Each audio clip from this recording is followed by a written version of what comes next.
Well, hello there, Proglodytes!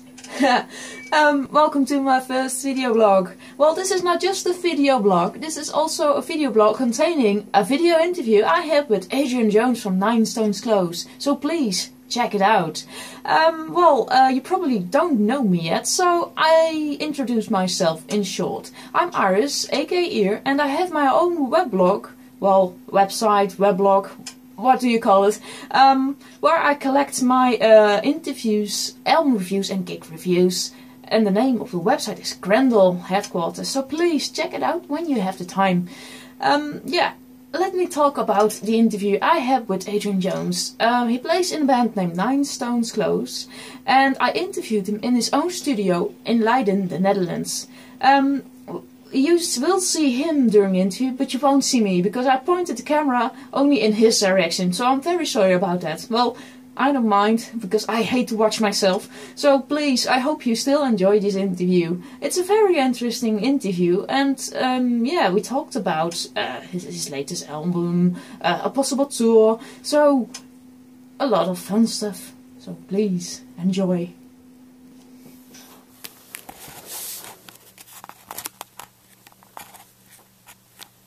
So, yes, I think this will work. Yeah? Yeah. Okay.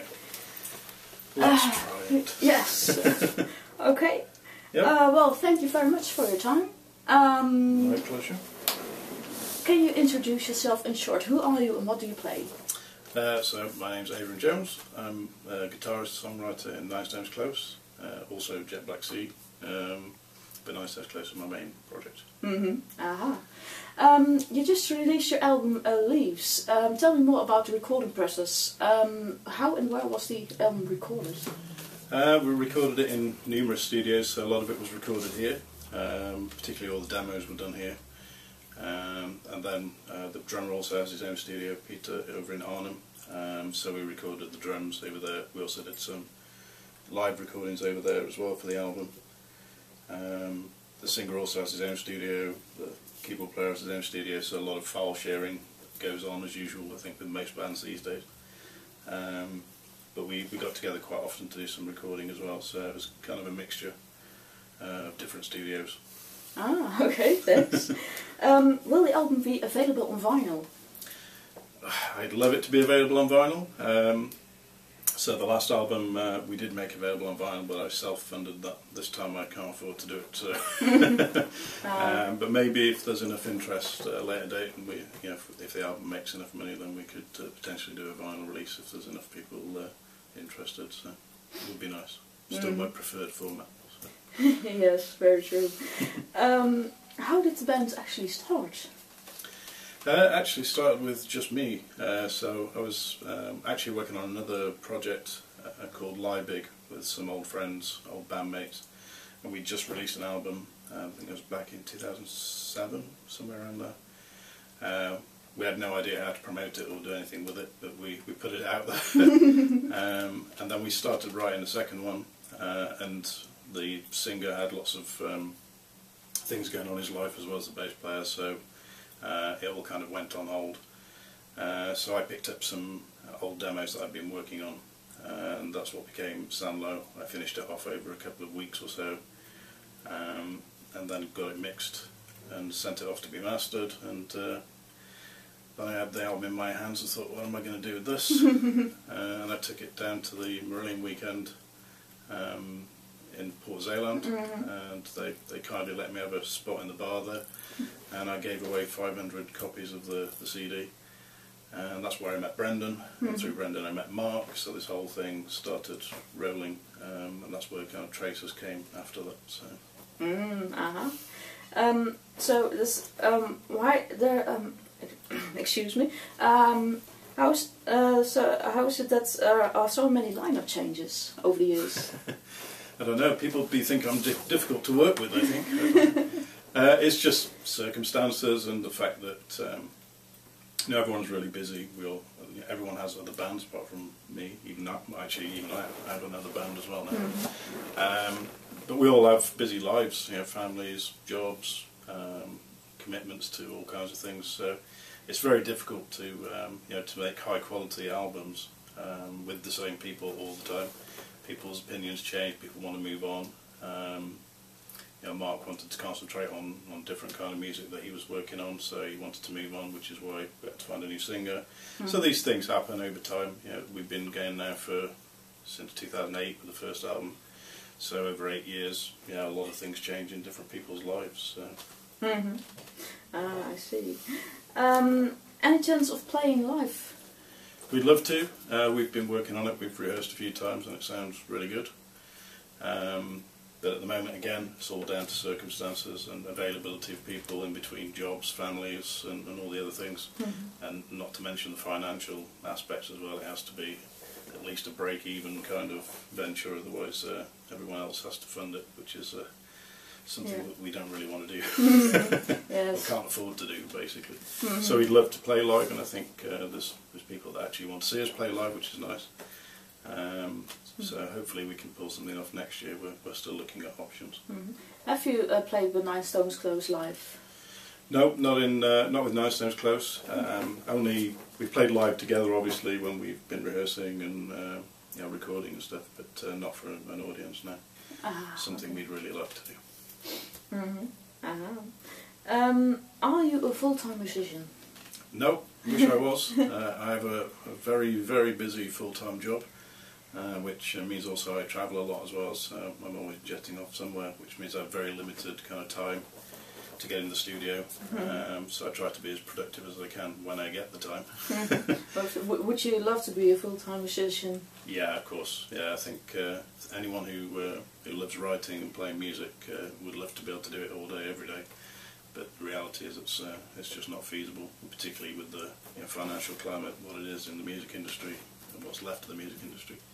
Yeah, it's not a viable option. So. Yeah, that's certainly true. Who are your personal influences? Many things. I kind of grew up a lot on rock, especially 70s rock. So my family were into music, especially my mum. My grandfather, so especially all the Beatles and Simon and Garfunkel, kind of were early things that I listened to when I was very young. But I grew up with things like Led Zeppelin, Rolling Stones, then discovered at a later date kind of Yes and Genesis and kind of prog bands as well. But also listened to a lot of metal and real heavy rock and stuff, so lots of different influences. And then in the last kind of 10 to 20 years, lots of other things like grunge, and now I'm also listening to a lot more metal, which my son is introducing me to as well, things like Periphery and stuff like that, so all kinds of stuff, so I listen to everything. Ah, great. Any artists you would like to work with or haven't worked with yet? There's loads I haven't worked with. Yeah, I mean, I think there's plenty I'd like to work with, but it's all kind of daydreaming.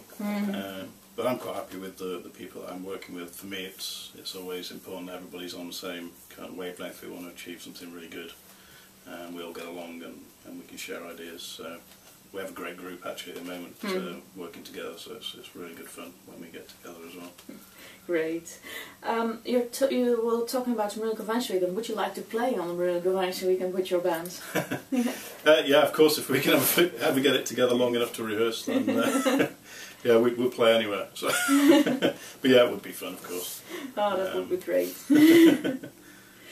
Tell me more about the other projects you're working on.